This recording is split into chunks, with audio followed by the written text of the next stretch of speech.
Tá, mas e se der certo? Eu sei que tu já se perguntou milhares de vezes tudo o que aconteceria se desse tudo errado. Imaginou todos os piores cenários do mundo, as coisas mais catastróficas acontecendo e sofreu horrores com isso. Mas tu já parou e se perguntou o que aconteceria se desse tudo certo? Como que ia ser pra ti se desse tudo certo? Finalmente é o primeiro episódio do Pensando Pensamentos. Eu acho que eu não poderia começar com outro tema que não fosse esse, porque eu idealizei muito esse momento, eu imaginei ele diversas vezes acontecendo e muitas vezes eu me travei de dar o primeiro passo porque eu tinha medo. O fato é que, assim como vocês, eu também tenho muitas inseguranças. Abrir num espaço onde eu vou falar por mais de 3 minutos é uma coisa realmente assustadora pra mim. Sabe aquele sonho que a gente geralmente tem na infância de chegar na escola e tá pelado na aula? É exatamente assim que eu tô me sentindo agora. Mesmo na versão curta do Pensando Pensamentos que eu postava no meu Instagram e no meu TikTok, era muito comum de acontecer de eu gravar um episódio e na hora da edição acabar decidindo não postar porque eu senti que eu me expus demais. Eu sinto que aqui, quando eu falo, quando eu me abro com vocês, é aonde eu sou mais eu dentro do meu conteúdo. Não que nos outros conteúdos eu não seja eu me sinto uma pessoa autêntica, mas quando eu falo sobre as coisas que eu penso e as coisas que eu sinto, eu me sinto me despindo. Talvez esse seja um tópico pra eu levar pra terapia?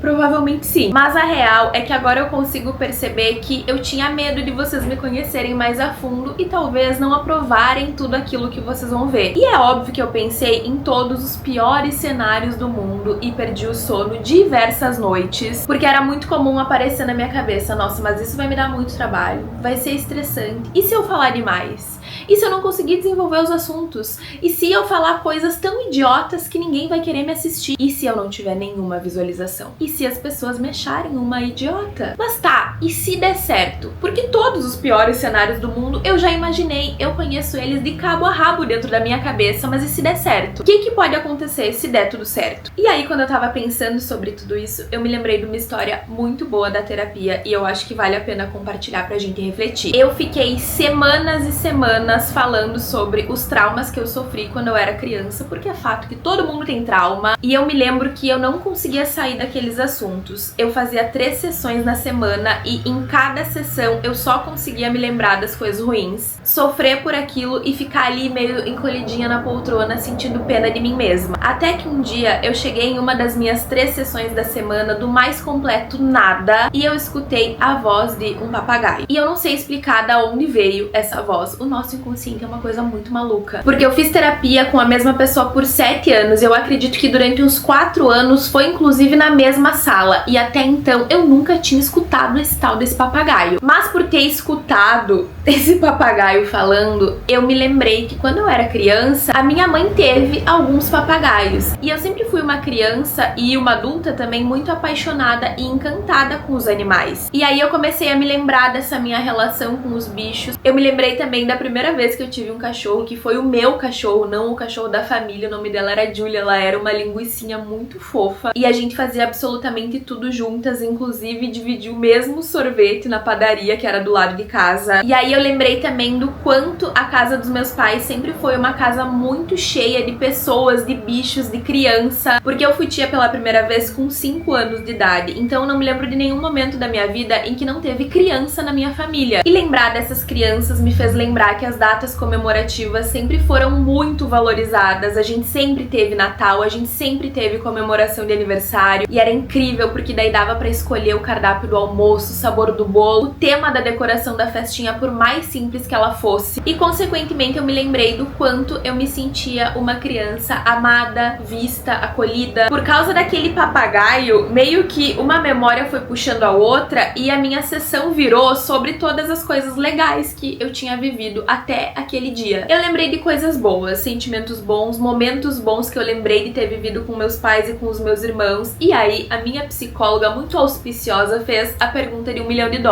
E como é pra ti olhar e ver que também foi bom? A minha cabeça naquela hora fez assim, ó, bum! Sei lá, eu nunca tinha pensado nisso, eu nunca tinha chego nessa parte. Eu fiquei tempo demais pensando no meu sofrimento, sentindo dó de mim mesma, e eu esqueci de olhar e de lembrar que também foi bom. Que também tiveram coisas que deram certo, não deu só errado, e é um pouco daquela máxima, daquele ditado, agora que deu tudo errado, tem tudo pra dar certo. Sinceramente, eu nem me lembro o que foi que eu respondi, mas é fato que eu nunca esqueci dessa pergunta que ela me fez. E não me entendam mal, eu definitivamente não tô passando pano pras coisas ruins que aconteceram. Eu acho que é importante a gente tomar contato com elas, entender, reconhecer e saber que nem tudo foi perfeito e que nunca vai ser, pra conseguir dar os próximos passos no decorrer da nossa vida. Eu acho que sim, muita coisa que deu errado não precisava ter acontecido e que se foda o aprendizado. Mas é uma grande verdade que também deu certo e que também foi bom. E isso me faz pensar que às vezes tomar contato com o fato de que também foi bom e que também pode dar certo é ainda mais difícil, porque isso nos coloca na obrigação de sair do papel de vítima. E não é do papel de vítima que o outro nos coloca, é do papel de vítima que nós mesmas acabamos nos colocando. É ter que sair daquele abracinho assim, ó, bem confortável, que nos faz acreditar que as coisas não dão certo pra gente porque a gente não tá pronta, porque a gente é muito sofredora. Ai, coitadinha de mim aqui, quietinha no meu canto, cheia de ideias maravilhosas, de projetos incríveis, mas ai, vai que dá errado, eu acho que eu não vou nem tentar, porque coitadinha de mim vivendo aqui com isso, eu sou tão inteligente, eu sou tão legal, mas é melhor nunca mostrar isso pro outro, porque vai que dá errado. Tá bom, mas e se der certo? O que pode acontecer se der certo? E aí, minha amiga, eu te digo o que pode acontecer se der tudo certo. Tu vai ter que sair desse papel, vai ter que se responsabilizar por novas coisas, vai ter que lidar com novas frustrações, com novas versões de você que tu pode inclusive odiar, mas pode acontecer uma coisa ainda mais difícil, porque tu pode também amar quem tu vai se tornar. E calma aí, porque pode acontecer uma coisa ainda pior. Pode dar tão certo a ponto de tu ter que pela primeira vez assumir o protagonismo da tua existência. E aquilo que vem junto com ele, tanto o bom quanto o ruim. E meu Deus do céu, e agora? O que a gente faz quando as coisas dão certo? As coisas dão certo? Tem como ser feliz em 2026? E só a título de curiosidade mesmo, eu lembrei de mais um diálogo que eu tive na terapia quando eu tava decidindo sair da minha cidade natal, antes da minha mudança lá no ano passado. Eu fiquei meses monotemática falando só sobre isso e eu sempre trazia todos os piores cenários, obviamente. E quando minha psicóloga me perguntava o que podia acontecer, eu sempre relatava, ai, pode ser que eu não me adapte, pode ser que eu não goste de Porto Alegre, pode ser que eu me sinta sozinha, pode ser que eu me sinta de fora da vida das pessoas que vão ficar, pode ser que eu não tenha trabalhos, que eu não consiga sustentar um custo de vida mais alto, pode ser isso, pode ser aquilo. E um dia ela me perguntou, tá, mas e se der certo? E se tu gostar? O que pode acontecer? E eu respondi, eu posso ter mais qualidade de vida, eu posso fazer novos amigos, eu posso gastar mais, mas também ganhar mais dinheiro, conhecer novos lugares, ter mais acesso à cultura. E ela prontamente me devolveu, e aí, o que pode acontecer? E eu lembro que eu respondi sem nem pestanejar, sem nem pensar duas vezes. Eu posso querer não voltar nunca mais.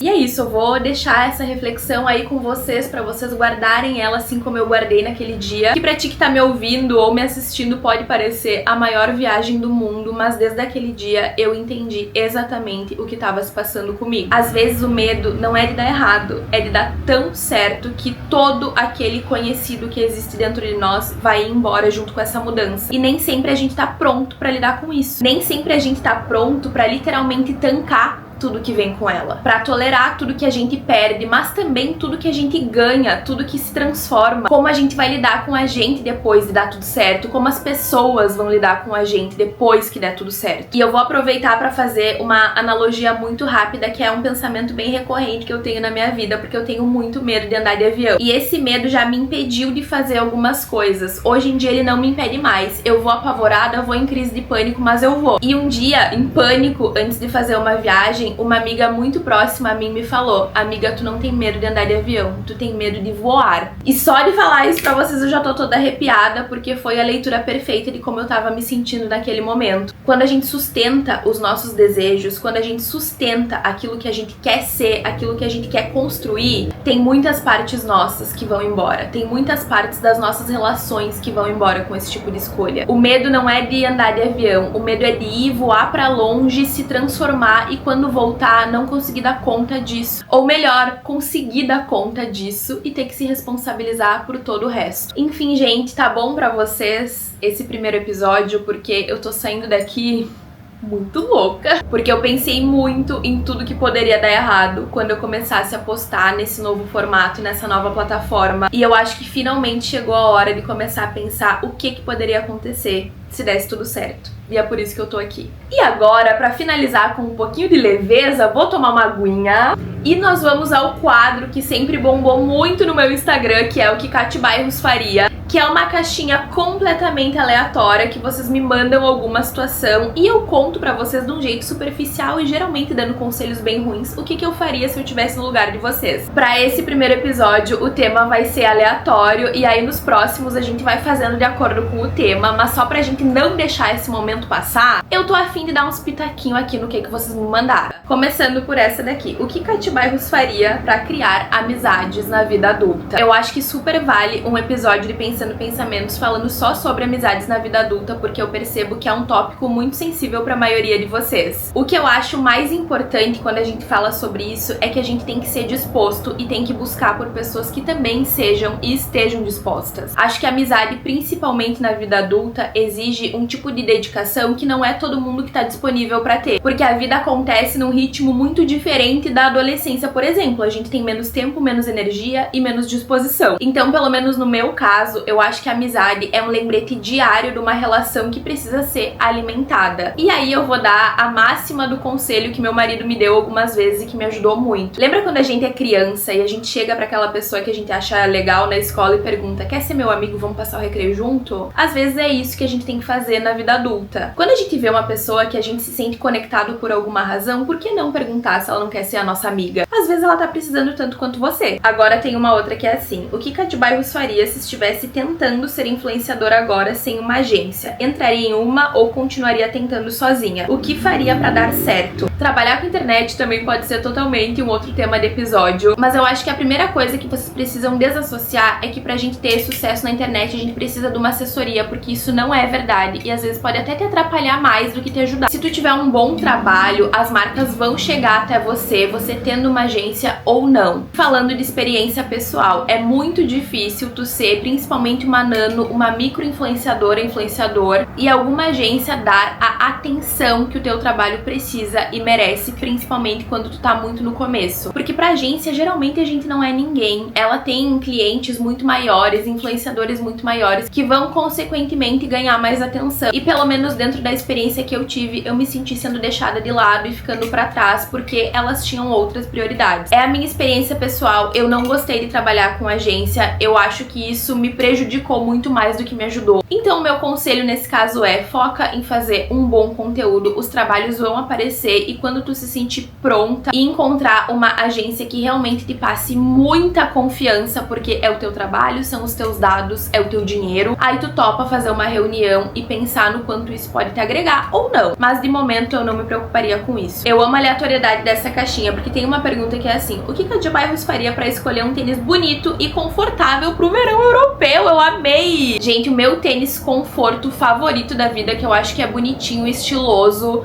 e combina com o verão europeu, é o modelo Spezial da Adidas. Ele é na vibe do samba, mas eu acho que ele tem mais tempero e mais personalidade, então eu com certeza iria nele. E por último, mas não menos importante, o que Cati Bairros faria se o relacionamento amoroso tivesse virado uma relação de amizade e de colegas de trabalho? O tópico relacionamento amoroso é um tópico que merece ser aprofundado, porque eu sei que todo mundo, quando pensa principalmente a longo prazo, se assusta um pouco. E eu acho que é um fato que a gente tem que entender, se é isso que a gente visa na nossa relação, que nós vamos passar por fases. E talvez tenha fases que tu esteja mais amiga do teu companheiro, da tua companheira, mais colega, e fases que tu esteja mais namorada, mais esposa, mais sei lá o que. São fases e eu não acho que essas fases determinam se tá tudo bem, se tá tudo mal, se é um começo ou se é um fim. Dentro de uma relação a gente precisa conversar e esse é o clichê e mais verdadeiro do mundo, na minha opinião. Porque se não tem espaço aberto pra diálogo, tipo assim, tô achando estranho que agora a gente tá virando colega, a gente tá virando amigo, tu vai ter espaço pro quê? Não vai ter espaço pra mais nada. Na minha opinião, um relacionamento bom e duradouro é construído de muitas muitas e muitas conversas extremamente delicadas e desconfortáveis. Ai, gente, por hoje é isso. Eu nem sei como que eu tô me sentindo depois de gravar esse episódio, porque entrar pro conteúdo mais longo tirou um peso de uma urgência muito grande que eu já tava carregando nas minhas costas e não tava me fazendo bem. Eu comentei até com um amigo semana passada que eu tava na praia, que é um alívio poder falar enquanto eu tô gravando e não precisar ficar me preocupando em falar muito rápido, em fazer poucas pausas ou até mesmo na hora da edição, sabe? Poder dar tempo de respiro entre uma palavra e outra, porque quem é nativo das outras redes sabe que por lá a gente não tem tempo nem pra isso. Então eu tô realmente muito feliz com esse projeto. Eu espero que vocês estejam amando tanto quanto eu, ou pelo menos gostando. Se estiver só gostando, eu já tô feliz. Então eu quero muito saber aqui nos comentários o que é que vocês estão achando. Se quiser me mandar DM, vocês que sabem, mensagens, críticas construtivas estão sendo muito bem-vindas nessa fase. E lembrando que eu também tô no Instagram e no TikTok, é @catibairros, e vocês podem aproveitar e mandar o meu perfil pra quem ama consumir todo o conteúdo mais aleatório do mundo da internet, porque por aqui a gente fala de moda, beleza, comportamento, decoração, arte e mais tudo que dá vontade, e o Pensando Pensamento está aqui pra comprovar isso. Se tu me aguentou até aqui, meu muito obrigada e até o próximo!